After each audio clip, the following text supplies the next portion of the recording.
عن هفكرني داوي بحكومة دمكير وبجنرال مظلوم عبدير جيهان قالك بريارات هندري واندجي وقرا كوتش بري سريك عنين يعفرينين شو دس بهات كرن درباسبون قالك ملاد وقريان جي خوا وكسي ما نجي حاضرتي جوان بيج بوجو وقرن لي سريك عني راستي جي هناك حاضرتي هدي تيمكرن ريجي بركي هاتن فكرن دنابرات التمر وسريك عني ده لي ملت نكار فقر جي خوش برگو ماين د سراسرای ساتر ده هنه وكم زانن ساتر دروشا شر ده هات ناواکرن ماين لوي دري هنه يعني كسي گود خوازه هر گوندي خو ببين يا ناس بك بي خاني وي جي وي چاوي در عالي ودزي فر فدگر لگوندي خو سردانه کې د گوندي خو فدگر بو ويجي بري چند روجا هبيتنك هات چيكرن لي دل باجاري تلتمر د مجلس آمده قومتا كاروباري كوچبر ابو مجلس زرگان بو تبدا رونشتنك تشيبو هات نقاش كرين و چاوا عملت وگرين جيو بواري وان گوندي وان هم د مخيمات د رونشتين هم جي ايغ و د ناف گونداد بلابونه اي د تلتم رونشتين اي لزرگان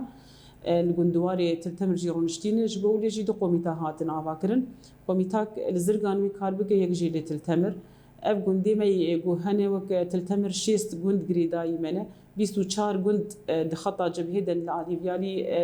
ساترن وسي وشش گوند يشخل عاليه داگر كريبون ان حالي حاضر ده احصاء جوان گوندارتي چيكرن چقا ملت وی فگرن وان گوندانا چقا حاضرتي ملت هي براستيجي بين روبي تقريبا ام لجنا كارو خباتي خودكن لستيخو آمادتكن ملتي سردانا مجلسيت كتاغو نافي خيازي بك بجوش ملتي قوتي نافي خيازي دكجي بجوش بكيف خوازق وفقر خاكا خو رغمي برانية خانية جي العردين هاتن روخاندن دناف روشا شري قدر باسبوية لديسا جي ملت بهيوي وفقر سر آخو خو سر خانية خو يعني دبيجي قو چاندرق بجيز فقر مزهر سر آخو خو زي جيان بكم جبر قو چلو روجا قو كو جبر بون درباسي ام بين كومينة التمر بونيان قندواري التمر بون جنف دي دس بيكرن خو آواكرن قو مزاني بو اف جي قو من جنف دا آوادي كن نجي مي ثابته اما دمان فقر سرخاكا خو براسي جي امي جنف دا آواد بكن امي جيانا كوشتر آواد بكن اللي الفرق أصلاً هي أو مترسينك دلي ملت ده هي فقرا قو فقرن قو هنا تشتلوي دري هبن يان جي نقطين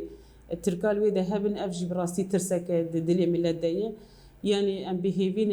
جو حكومتها دمكي جي اولا بك جو ملاد فقر باولهيه كي باستنجيه نبين دما جو فقر عهدي خويان جي فقر نخانيه خو جو كسكيد نيت خانيه خود نبينن فقر نخانيه وان فالا بكاربن خو بجي بك جنب د جيانا خو بردوان بكن يعني خوستك ملات براسي جي ما خوستن بيجي دريارا غاندنار جو فقر ملت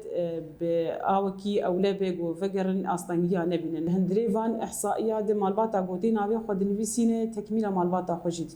خانيه وان جو هاتي رو خاندن جو جيان تدبي جو روشا خاني چاوي او جتي يازي كرن ده هندريفان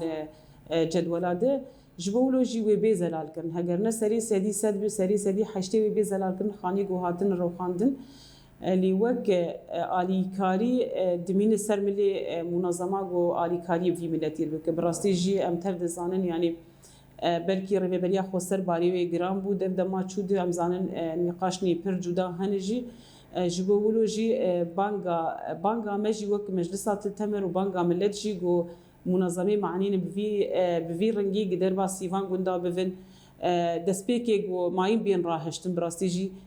ريبه اولاد جو ملت كارب درباس بفي يادجي جو فن اليكار بفي ملتير جو خستكاوي هي فقر سر اخو خولي دبارا جياني بلكي دمع ولد ني كرين جبر جو وك ما جو خانيجي هاتن رو خاندن جو منظمه كارب بفن اليكار بفان كسانار كارب هدي گوندي خو فقرين وك بري جو هدي اليكاري اكبر بكرن تشتي روجانه بين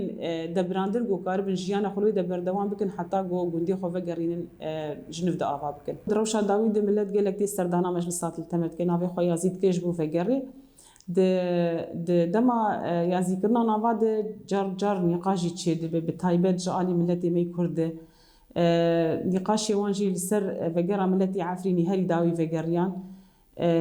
گوگل کس هاتن شهید خستن هاتن بندست کرن جالی دولتا ترکی گو آخا عفرین داگر کریه و هین ماینا آن حیا رجا ایروجی لوی داری هی براستی ملت سری کانی و گری سپیجی عین او مترسین دلی وانده بتایبت گلی کرد جبرگو هزاران گلی کرد سردستی دولتا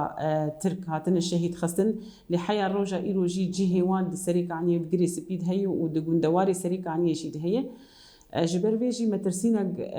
دلی ملت ده هی وگر روان گو وگرن بماينا دولتا ترك السر اخوان ناولي جبرولوجي دنجي خو راديكن ودجين المجي جو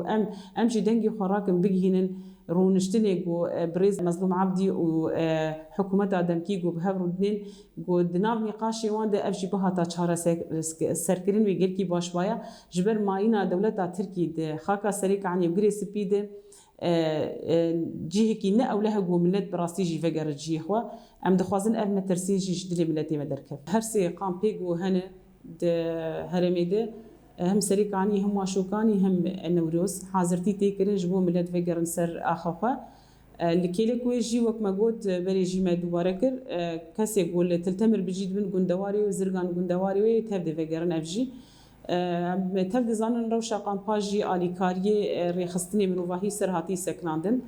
يعني ملت ایدی لوده زحمتی هادکشینه جبو ویجی بانگا خواه ددن حکومتا دمکی و عاجل کار و بار و خباتی گوتی خواستن بکه بلکی وقت ما قول شي هم أولهية ملت جو فجر بتجيكي أولاد كاركي بلز جبو في روشي بيكرن ويبر باش به جبر قصتك عملت جي هي وإيدي روش عملت جي زحمتي هذيك شيء دقام هذا جبوا له جي كاركي عاجل بيكرن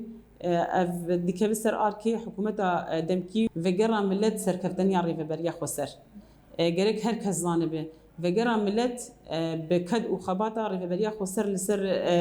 الريع عرديق ودناف نقاش هذا ودناف خباطي هاد كرن اف شمه بو نهاتن راوستان دن دقاق جي اف خباطي قوتي كرن سركفتني عريفة بريا خسر جرك هركز زانبه جو تكوشينا وهات كرن ملتي خوام تجاري كوشبرنا هيلن حتى جو ام بجهن اولهيه كيج ملتي خرج والسر اخو خو بآزاد بالديمقراطي جيان بك